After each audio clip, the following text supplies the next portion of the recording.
سید عالم صلی اللہ علیہ وسلم اپنے غلاموں پہ کرم فرماتے.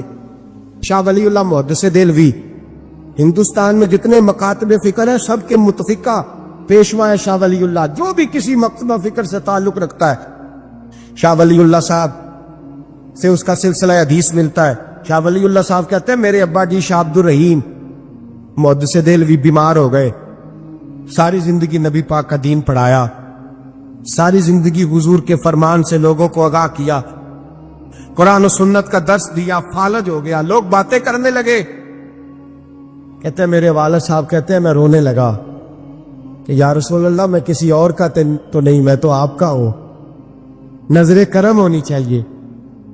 فرماتے ہیں میرے والد گرامی کہ اچانک میرے گھر میں روشنی پھیلنے لگی, خوشبو آنے لگی, اور میرے استاد گرامی شاہ عبد العزیز محدث دہلوی خواب میں آئے. کہنے لگے عبد الرحیم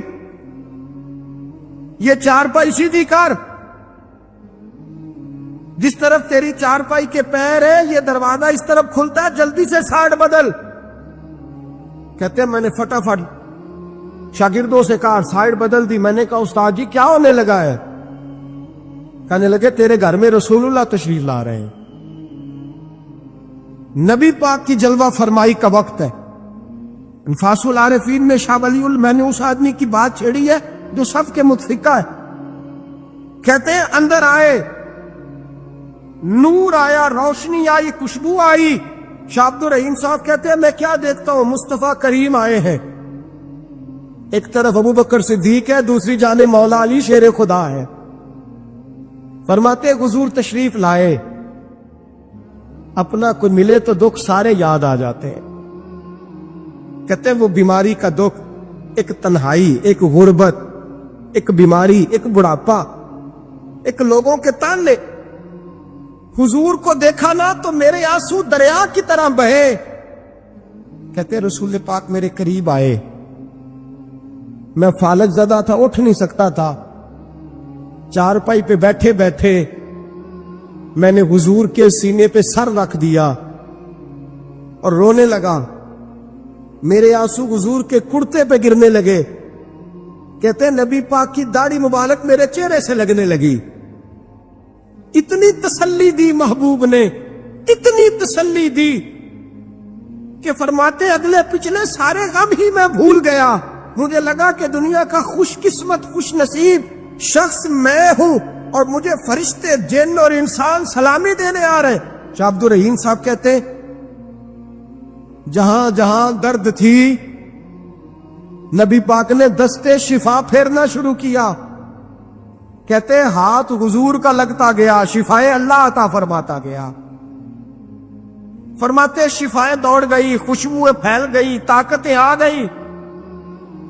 فرماتے حضور نے تھبکی دی, کہا بس کر دے, میں آج ہو گیا ہوں, میں آج ہو گیا ہوں. تسلی دی مصطفیٰ کریم, تسلی. خواب میری وچ آیا ماہی, میں اودے گل وچ پا لئیاں باواں, پھر ڈر دی ماری اکھ بھی نہ کھولا کتے پھر وچھڑ نہ جاواں.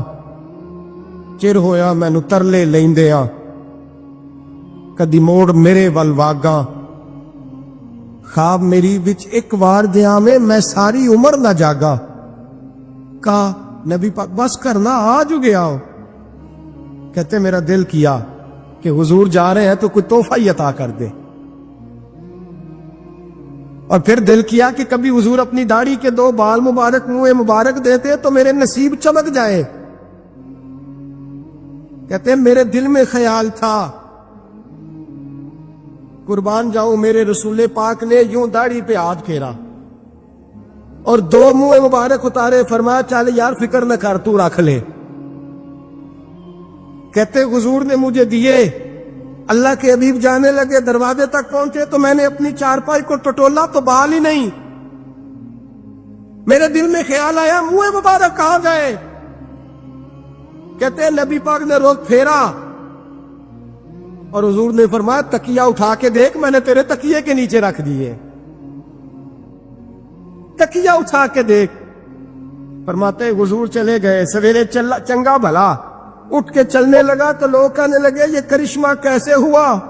میں نے کہا اس نے شفا دی ہے جو شفا دینے والے کا محبوب ہے، جو شفا دینے والے کا حضور علیہ السلام کا دست مبارک گرا ہے، شفا ہو گئی۔ اور میں نے کہا دلیل یہ ہے کہ مصطفیٰ یہ اپنے 2 بال مبارک بھی دے گئے۔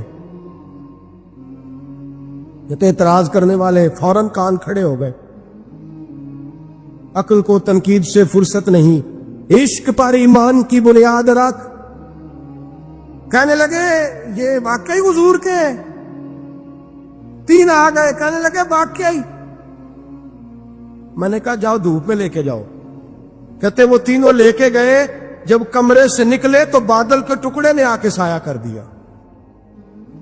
بادل کا ٹکڑا سایہ کرتا ہے، ایک مان گیا، 2 کہنے لگے جی اچانک ہو گیا۔ میں نے کہا دوبارہ جاؤ، 1 بار نہیں، 2 بار نہیں، 100 بار جاؤ۔ میں رسول اللہ کا نوکر ہوں، میں نوکری کر کے کھاتا ہوں، جھوٹ بول کے نہیں کھاتا۔ میں حضور کے نام پہ جھوٹ بولوں گا؟ اور جس کو نوکری کرنے سے وہ راج کے دے، اسے جھوٹ بولنے کی کیا ضرورت ہے؟ فرمایا وہ دوسری بار گئے، سایہ پھر ہوا، آ کے میرے قدموں سے لگ گئے، کہنے لگے آپ بالکل ہی سچ کہہ رہے ہیں۔ ایک اور جماعت آ گئی، کہنے لگے ہمیں بھی زیارت کرائیں۔ میں نے تالے میں رکھے ہوئے تھے، تالا کھولتا ہوں تو کھلتا ہی نہیں، کھولتا ہوں تو کھلتا ہی نہیں۔ کہنے لگے شاہ جی خیر تو ہے، کیوں نہیں کھلتا؟ تو میں نے نظر ڈالی، میں نے کہا تم میں کوئی ایسا تو نہیں جس پہ غسل فرض ہو؟ غسل فرض ہو؟ ایک بندہ گردن جھکا کہنے لگا حضرت غلطی ہو گئی، میں فٹافٹ آ گیا، نہ آ نہیں سکا۔ میں چل نکل مجمع سے۔ جو رب اپنے محبوب کے وجود پر مکھی نہیں بیٹھنے دیتا، جس نے محبوب کا سایہ نہیں بنایا کہ کسی کا پیر نہ آ جائے، وہ محبوب کے منہ مبارک کے قریب ناپاک آدمی کو آنے دے گا؟ نکل۔ کہتے مجمع سے نکلا، میں نے چابی لگائی تو تالا فوراً ہی کھل گیا۔ واللہ وہ سن لیں گے، فریاد کو پہنچیں گے ہم۔ اتنا تو ہو کوئی فریاد کرے دل سے۔ ایک درویش سے کسی نے مدینے میں پوچھا تھا، اس نے کہا تھا یار لوگ اکتا بھی جاتے ہیں بار بار مدینے، بار بار مدینے، بار بار مدینے۔ جملہ درویش کا ہے، اگر آپ کی سمجھ میں آ گیا تو بڑی اچھی بات ہے، نہ بھی آیا تو جملہ تو قیمتی ہے۔ کہا جناب بار بار مدینہ شریف بندہ اکتا بھی تو جاتا ہے، تو اتنی بار؟ تو کہنے لگے اکتاتا وہ ہے جس سے گھر والے صحیح سلوک نہیں کرتے۔ جو کسی کے گھر جائے اور اسے پیار ملے، احترام ملے، کھانا اچھا ملے، شفقت ملے، محبت ملے، وہ تو کہتا میں نے پھر جانا ہے، میں نے پھر جانا ہے، میں نے پھر جانا ہے۔ اور کئی دفعہ اپنے بچوں سے لڑ کے کہتا تمہارے پاس نہیں رہنا، اس کے پاس جانا ہے۔ جو میری قدر بڑی کرتا ہے، کہنے لگے کیا کریں، تجلیوں کا لگا ہے میلہ، جدھر نگاہیں اٹھا کے دیکھا۔ یہ اس دروازے سے خیرات ہی نہیں ملتی، پیار بھی بڑا ملتا ہے۔ تو میرے بھائی حضور کا دیدار ہوتا ہے تو سورج میں روشنی ہے، نبی پاک کے جلوے چمکتے ہیں تو چاند میں ٹھنڈک ہے، حضور کے جلوے مہکتے ہیں تو سورج میں خوشبو ہے، پھولوں میں خوشبو ہے، چمیلی میں حسن ہے۔ یہ سارا حسن میرے مصطفیٰ کریم سید عالم صلی اللہ تعالی علیہ وآلہ وسلم کے دیدار کی برکت ہے۔ ہاں ظلم نہیں ہونا چاہیے، زیادتی، لوٹ سیل نہیں لگانی چاہیے کہ ہر میری طرح کا گناہگار پاپی اٹھ کے کہے مجھے بھی دیدار ہوا، مجھے بھی دیدار ہوا، مجھے بھی۔ یہ زیادتی ہے، یہ ظلم ہے۔ ہاں کسی کو دیدار ہوا ہے تو خوش نصیب ہے، اپنے اعمال کو سنوارے، دیدار والے کام کرنے شروع کر دے، اپنے اندر تبدیلی لے آئے۔ دیدار ہوا تو پھر انقلاب بھی ہونا چاہیے، پھر اس کے اندر تبدیلی آ جانی چاہیے، پھر اسے اپنے اوپر محنت کرنی چاہیے، لیکن اس کا انکار نہیں کرنا چاہیے۔ دیدار ہو اور حضور کا قربت ہو تو ملتا کیا ہے؟ اعلیٰ حضرت کہتے ہیں ان کی مہک نے دل کے گونجے، ہم نے جان دے دی وعدہ دیدار پر، ہم سے وعدہ کیا گیا تھا کہ تم مرو گے نا تو تمہیں دیدار ملے، تو ہم نے جان ہی دے دی وعدہ دیدار۔ جان ہی دے دی وعدہ دینار پر، اور پھر فرماتے ہیں نقد اپنا دام ہو ہی جائے گا۔ فرماتے ہیں ہم نے جان دی ہے اس وعدے پر کہ وہ ملے گا، تو امید ہے کہ یہ سودا ادھار نہیں۔ جیسے ہی قبر میں جائیں گے سامنے حضور کی زیارت نصیب ہو جائے۔ اس لیے لحد میں بھی عشق رخ شاہ کا تاگ لے کے چلے، اندھیری رات سنی تھی سو چراغ لے کے چلے۔ یہ حدیث آپ نے بھولنی نہیں، یہ تنہائیوں میں یاد رکھنے کی روایت ہے، یہ تنہائیوں میں پڑھنے کی روایت۔ یہ اپنے ذوق کو تازہ، جو لوگ کہتے ہیں نا وجد سرور کیف میں جانا چاہتا ہوں، وہ مشکاہ شریف کی اس حدیث کو دیکھے۔ اللہ کے حبیب علیہ السلام نے فرمایا لوگوں میں تمہیں بتاؤں قیامت کے دن اللہ تعالیٰ بندوں سے پہلا سوال کیا فرمائیں گے اور بندے اس کا جواب کیا دیں گے؟ یا رسول اللہ کرم فرمائیے، بتائیے۔ تو کریم فرمانے لگے اللہ تعالیٰ قیامت کے دن بندوں سے سب سے پہلا سوال، اگرچہ بعض اور احادیث میں اور سوالات بھی آئے ہیں قیامت میں جو سب سے پہلے ہوں گے، لیکن اس حدیث میں یہ والا سوال حضور نے بیان فرمایا۔ حضور فرمانے لگے اللہ قیامت کے دن اپنے بندوں سے سب سے پہلا سوال یہ فرمائے گا، کیا تم میری ملاقات کو پسند کرتے تھے؟ اوئے ہوئے ہوئے، کیا تمہارا ملنے کو جی چاہتا تھا؟ کبھی اے حقیقت منتظر نظر آنا لباس مجاز۔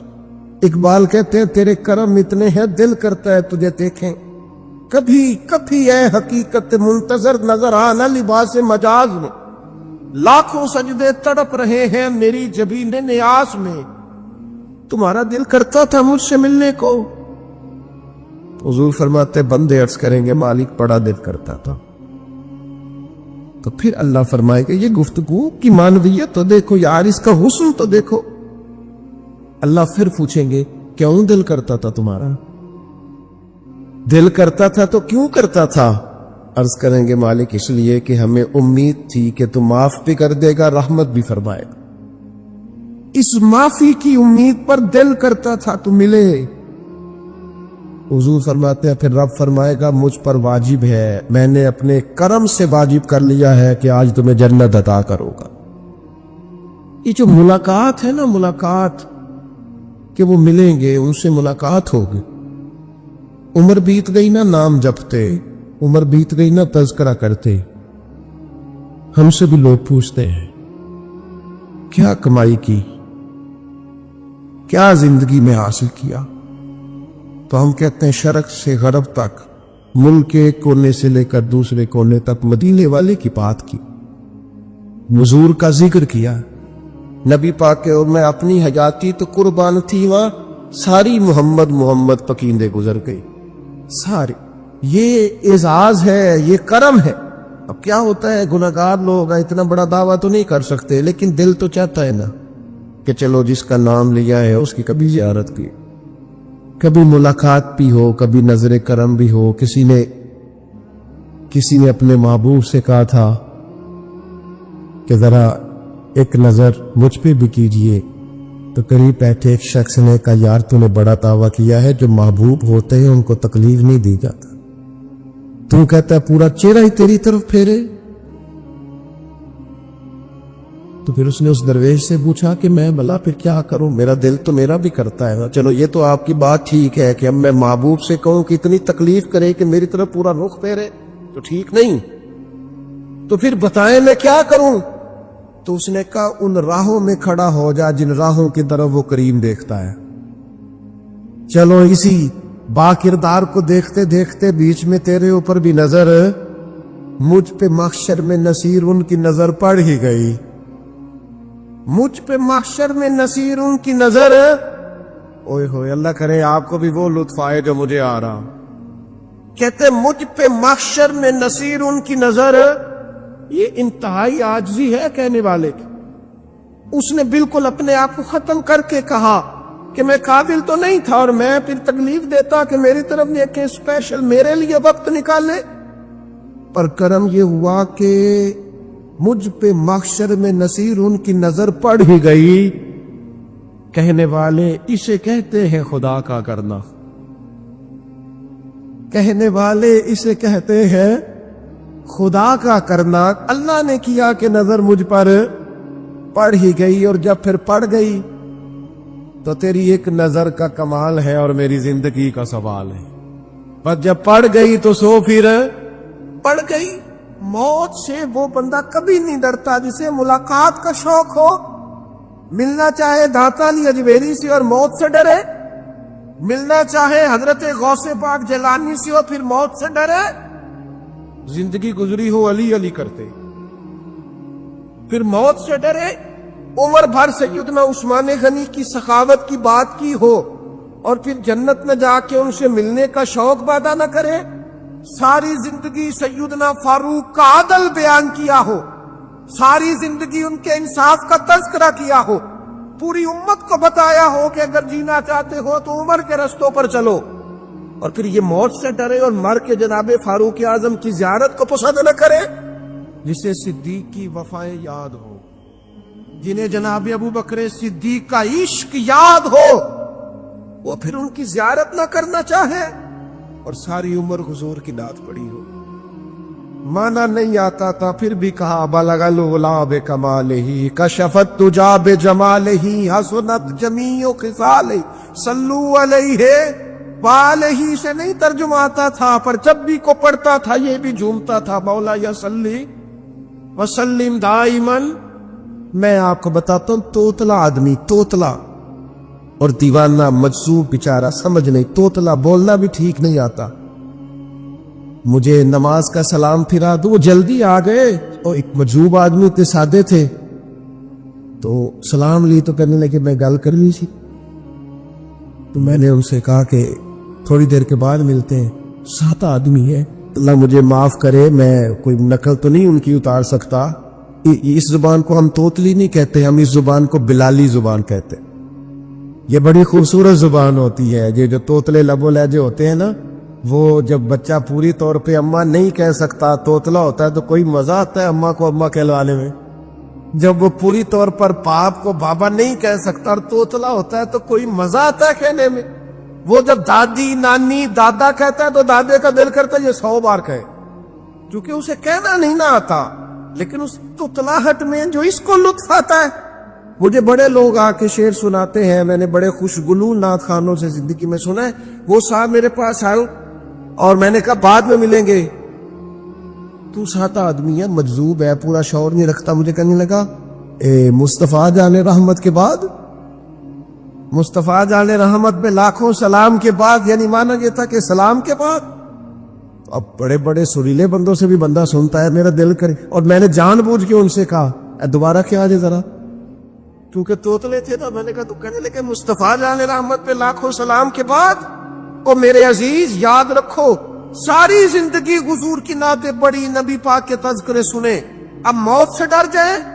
حالانکہ موت تو ایک پل ہے، پل سے گزریں گے تو سامنے اللہ کا دیدار بھی ہوگا، مدینے والے کی زیارت بھی نصیب ہو۔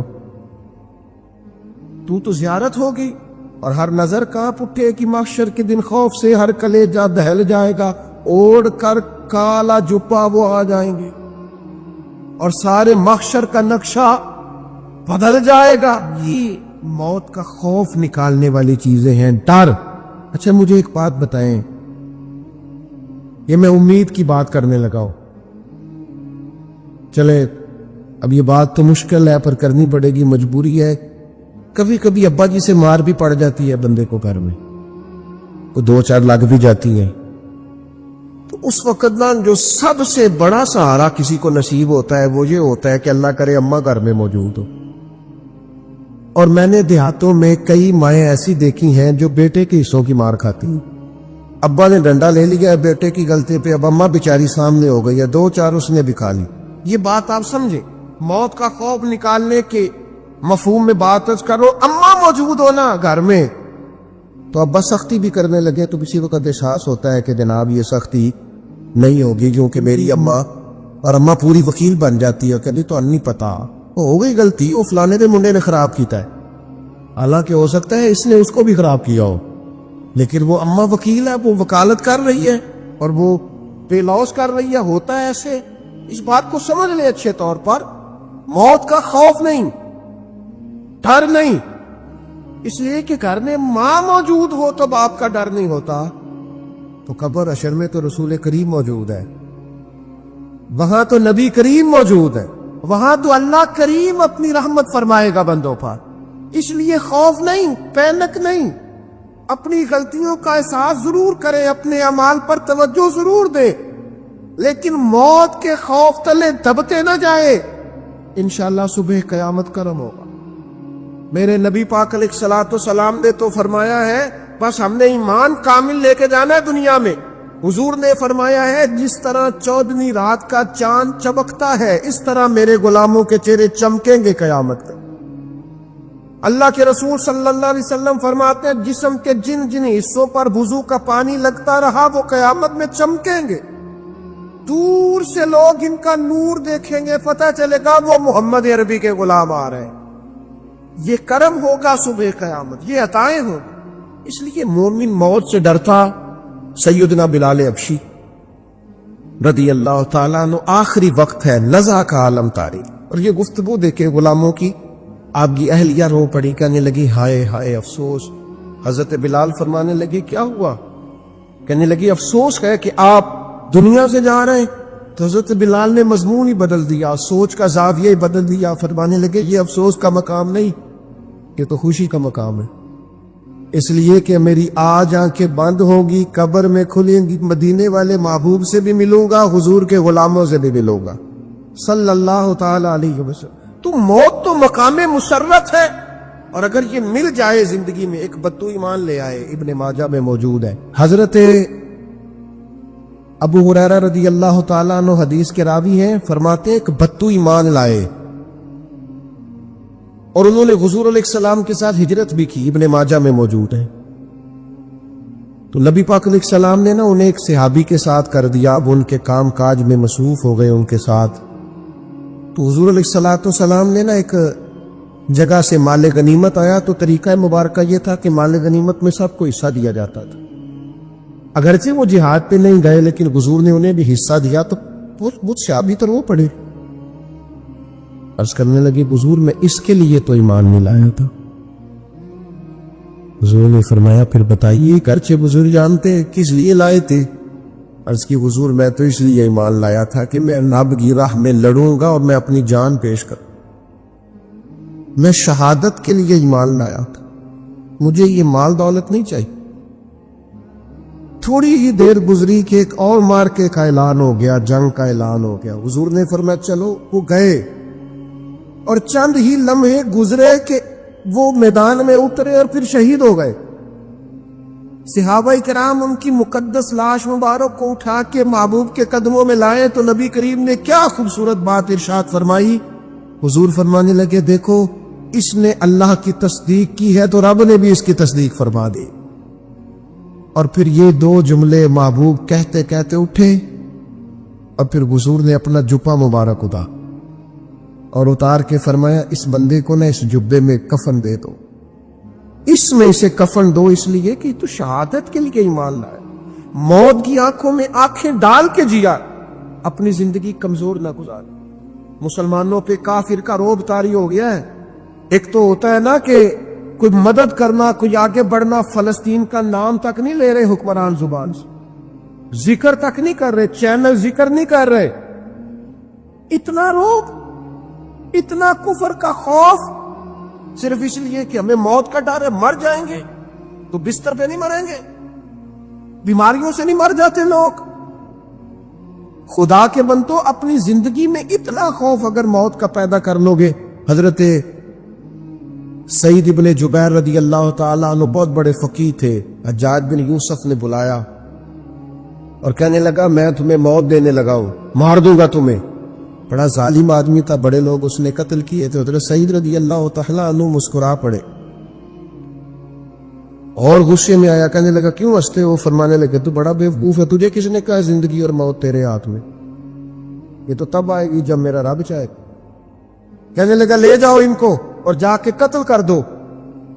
تو وہ جب جلاد لے جا رہے تھے تو آپ اور کھل کے مسکرائے، ہنسے، یہ آپ کی طاقت ہے، کہ موت کو دیکھ کے مسکراہٹ ہو، لبوں پہ تبسم، رقصہ ہو، مسکرائے۔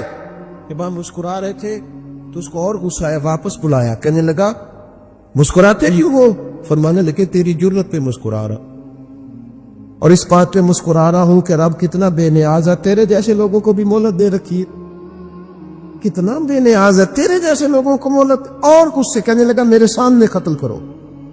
حضرت سعید ابن جبیر رضی اللہ تعالیٰ عنہ نے منہ کعبے کی طرف کر کے پڑھنا شروع کیا، انی وجہت وجہی للذی فطر السماوات والارض حنیفا وما انا من المشرکین۔ آپ یہ پڑھ رہے تھے تو کہنے لگا اس کا منہ کعبے سے پھیر دو۔ کعبے سے منہ پھیرا تو آپ فرمانے لگے تو بڑا ہی بیوقوف ہے، میرا رب کو صرف کعبے کی طرف مقید ہے، وَلِلَّهِ الْمَشْرِقُ وَالْمَغْرِبُ فَأَيْنَمَا تُوَلُّوا فَثَمَّ وَجْهُ اللَّهِ۔ چہرہ پھیر دیا جب اس نے تو آپ فرمانے لگے مشرق بھی اللہ کا، مغرب بھی اللہ کا، اور اللہ فرماتا ہے تم جدھر بھی منہ کرو ادھر ہی اللہ کی رحمت ہے۔ یہ پڑھا تو اب اس نے لٹایا، اور جب وہ آپ کو قتل کر رہا تھا تو حضرت سعید ابن جبیر کی ایک زوردار آواز ہوگی، فرمایا یاد رکھنا مجھے اسی طرح قتل کرنا جس طرح تم خود قیامت میں قتل ہونا پسند کرتے ہو۔ میرا آخرت پر یقین کامل ہے، محشر میں عدالت لگے گی، میں تمہیں قتل کروں گا میں۔ حضرت سعید ابن جبیر کی وہ جرت تھی کہ دربار سارا لرز گیا حجاج کا۔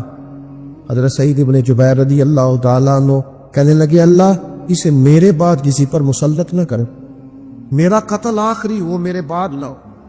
ڈر گئے لوگ، سہم گئے، اور وہ جو جلاد آپ کو قتل کر رہا تھا اس کے بھی ہاتھ کانپ رہے تھے۔ اتنی جرت، موت کا ایک منٹ کے لیے خوف نہیں۔ حضرت سعید ابن جبیر رضی اللہ تعالیٰ عنہ شہید ہو گئے تو اتنا خون نکلا، اتنا خون نکلا، اتنا خون نکلا، خود پانی نہیں ہو رہا۔ ایک طبیب بیٹھا تھا، ہانپتے کانپتے ڈرے ہوئے، سہمے ہوئے۔ حجاج کہنے لگا اس سے اتنا خون؟